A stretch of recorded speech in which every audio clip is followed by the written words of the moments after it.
അല്ലാഹു സുബ്ഹാനഹു വ തആല ഇന്ന ഫീ ഖൽഖിസ് സമാവാതി വൽ അർദി വഖ്തിലാഫിൽ ലൈലി വന്നഹാർ എന്നതിനപ്പുറം പിന്നീട് തുടർത്തുന്ന വിഷയം വൽ ഫുൽകില്ലതി തജ്രി ഫിൽ ബഹ്രി ബിമാ യൻഫഉന്നാസ് എന്നാണ്. സമുദ്രത്തിൽ സഞ്ചരിച്ചു കൊണ്ടിരിക്കുന്നതായ ഫുൽക്കിൽ, കപ്പലിലും ദൃഷ്ടാന്തങ്ങളുണ്ട് എന്നാണ് ഇവിടെ ആയത്ത് അറിയിക്കുന്നത്. കപ്പലുകൾ സമുദ്രത്തിൽ സഞ്ചരിക്കുന്നത് ബിമാ യൻഫഉന്നാസ്, ജനങ്ങൾക്ക് ഉപകാരപ്രദമായതെല്ലാം വഹിച്ചുകൊണ്ടാണ്, അല്ലെങ്കിൽ അതുമായിട്ടാണ് എന്നാണ് അള്ളാഹു അനുബന്ധം പറയുന്നത്. എന്താണ് ഈ വചനത്തിൻ്റെ തേട്ടം? ഈ പറഞ്ഞതിലുള്ള ദൃഷ്ടാന്തങ്ങൾ എന്ത്? ഇതിലെ പദപ്രയോഗങ്ങളുടെ പൊരുളും അർത്ഥവും ആശയങ്ങളുമൊക്കെ എന്ത്?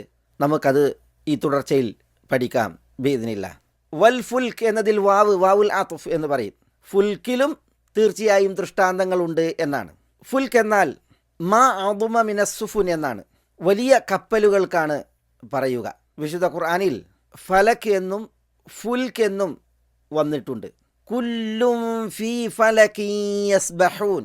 സൂര്യ നക്ഷത്രാദികളെക്കുറിച്ച് പറയുമ്പോൾ എല്ലാം ഒരു ഫലക്കിൽ നീന്തിത്തുടിച്ച് സഞ്ചരിച്ചു കൊണ്ടിരിക്കുന്നു എന്നാണ്.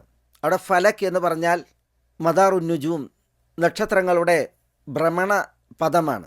അഫ്ലാഖ്, ഫുലുഖ് എന്നൊക്കെ അതിൻ്റെ ബഹുവചനം. ഇവിടെ ഫലക്കല്ല, ഇവിടെ ഫുൽക്കാണ്. കപ്പൽ സഫീനത്ത്. ഇമാം ബുഖാരി റഹിമഹുല്ല പറഞ്ഞു, അൽ ഫുൽക്കു അസ്സുഫുനു അൽ വാഹിദു വൽ ജംഉ സവ. ഫുൽക്ക് എന്നാൽ സുഫുനാണ്, കപ്പലുകൾ. അതിൻ്റെ ഏകവചനവും ബഹുവചനവുമൊക്കെ ഫുൽക്ക് എന്ന് തന്നെയാണ്. നൂഹ് അലൈഹി സ്വലാത്തു വസ്സലാം നിർമ്മിച്ച കപ്പലിനെ കുറിച്ച് പറഞ്ഞപ്പോൾ വയസ്നഉൽ ഫുൽക വകുല്ലമാ മറ അലൈഹി മലഉം മിൻ ഖൗമിഹി സഖിറൂ മിൻ. നൂഹ് അലൈഹി സ്വലാത്തു വസ്സലാം കപ്പൽ നിർമ്മിക്കുന്നു. ഫുൽക്ക് അദ്ദേഹം നിർമ്മിച്ചത് ഒരു കപ്പലാണ്. വകുല്ലമാ മറ അലൈഹി എന്നാണ്. അലൈഹി എന്നുള്ള സർവനാമം അറിയിക്കുന്നത് ഫുൽക്ക് എന്നുള്ളത് ഏകവചനമാണ്, മാത്രമല്ല അത് പുല്ലിംഗവുമാണ്.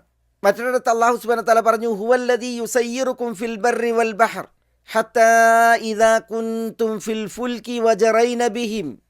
അല്ലാഹു അത്രേ കരയിലും കടലിലും നിങ്ങളെ സഞ്ചരിപ്പിക്കുന്നവൻ. നിങ്ങൾ ഫുൽക്കിലായാൽ, ആ ഫുൽക്ക് നിങ്ങളെയും കൊണ്ട് അല്ലെങ്കിൽ അവരെയും കൊണ്ട് സഞ്ചരിച്ചാൽ. ഇവിടെ ഫുൽക്ക് എന്നുള്ളത് സ്ത്രീലിംഗമാണ്, അത് ബഹുവചനവുമാണ്. അതാണ് ജറൈന എന്നുള്ള ക്രിയയിലെ സർവനാമം അറിയിക്കുന്നത്. അത് സ്ത്രീലിംഗവുമാണ് ബഹുവചനവുമാണ്.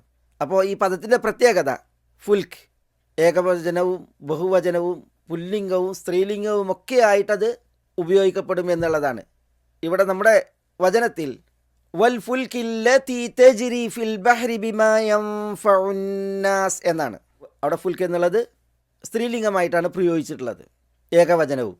എന്തായാലും അതിൻ്റെ അർത്ഥം അസ്സഫീനത്തു, കപ്പൽ എന്നുള്ളതാണ്. വിശുദ്ധ ഖുർആനിൽ അതേപോലെ തിരുമൊഴികളിൽ രണ്ട് പ്രയോഗവും കപ്പലിന് വന്നിട്ടുണ്ട്. അൽ ഫുൽക്ക് അസ്സഫീന. അമ്മ സഫീനത്തു ഫകാനത് ലിമസാകീന യഅമലൂന ഫിൽ ബഹർ ഫഅറദ്തു അൻ അഈബഹ വകാന വറാഅഹും മലികുൻ യഅഖുദു കുല്ല സഫീനത്തിൻ ഗസ്ബ.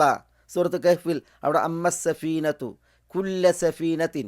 ഇതിനു മുമ്പ് ഫൻതലഖ ഹത്താ ഇദാ റകിബ ഫിസ്സഫീനതി ഖറഖഹ ഉണ്ടോ? നോക്കൂ നിങ്ങൾ, സഫീനത്ത് പ്രയോഗിച്ചു പലയിടത്ത്. ഒരു ഹദീസിൽ ഇമാം ബൈഹഖി നിവേദനം ചെയ്യുന്ന തിരുമൊഴിയിൽ പൂർവ്വകാലത്ത് നടന്ന ഒരു സംഭവം നബി സല്ലല്ലാഹു അലൈഹി വസല്ലം തങ്ങൾ ഉദ്ധരിക്കുന്നുണ്ട്. കാന റജുലു യബീഉൽ ഖംറ ഫീ സഫീനത്തിൻ ലഹു. ഒരു മനുഷ്യൻ തൻ്റെ കപ്പലിൽ ഖംർ വിൽക്കുകയായിരുന്നു, മദ്യം അല്ലെങ്കിൽ വീഞ്ഞ് വിൽക്കുകയായിരുന്നു. വമഅഹു ഖിർദും ഫി സഫീനത്തി. അയാളുടെ കൂടെ ഒരു കുരങ്ങുണ്ടായിരുന്നു ആ കപ്പലിൽ. ഫകാന യശൂബുൽ ഖംറ ബിൽ മാ. ഈ വീഞ്ഞ് വിൽക്കുന്ന മനുഷ്യൻ അതിൽ വെള്ളം കലർത്തിയായിരുന്നു വിറ്റിരുന്നത്. കൃത്രിമത്വം. അങ്ങനെ അയാൾ അത് വിറ്റ് കാശുണ്ടാക്കുകയാണ്. കാശ് അയാൾ ഒരു കീസിൽ നിക്ഷേപിക്കും. ആളുകൾക്ക് അങ്ങനെ കൃത്രിമത്വത്തോട് കൂടിയിട്ട് വീഞ്ഞ് വിൽക്കും. നിസ്ലാസൽ മതങ്ങൾ പറയാണ്, ഫഅഖദൽ ഖിർദുൽ കീസ ഫസഇദ ദുർവ. ഈ കുരങ്ങ് നാണയം നിക്ഷേപിച്ച കീസ് എടുത്തിട്ട് കപ്പലിൻ്റെ മുകളിലേക്ക് കയറി. എന്നിട്ട് ആ കീസ് ഫതഹൽ കീസ് തുറന്നു. അങ്ങനെ ഫജഅല യഖുദു ദീനാറൻ ഫയുൽഖീഹി ഫിസ് സഫീനത്തി വദീനാറൻ ഫിൽ ബഹ്രി ഹത്ത ജഅലഹു നിസ്ഫൈൻ എന്നാണ്. കുരങ്ങ് എന്താ ചെയ്തത്? ഈ കീസ് തുറന്നിട്ട് ഒരു ദീനാർ കപ്പലിലേക്കിടും, മറ്റൊരു ദീനാർ കടലിലേക്കിടും. ഒരു ദീനാർ ഈ കപ്പലിൽ വീഞ്ഞ് വിറ്റാക്ക്, ഒരു ദീനാറ് വെള്ളത്തിലേക്കും. അങ്ങനെ ഹത്ത ജഅലഹു നിസ്ഫൈൻ എന്നാണ്. ആ ദീനാർ മുഴുവൻ കുരങ്ങ് പകുത്തു എന്നാണ്. കാരണം എന്താ, ഇയാൾ വീഞ്ഞിൽ വെള്ളം കലർത്തിയിട്ട് കൃത്രിമത്വത്തോടു കൂടിയാണ് വിറ്റിട്ട് സമ്പാദിച്ചത്. അതുകൊണ്ട് പകുതി കാശ് അയാൾക്കും പകുതി കാശ് വെള്ളത്തിനും എന്നാണ്.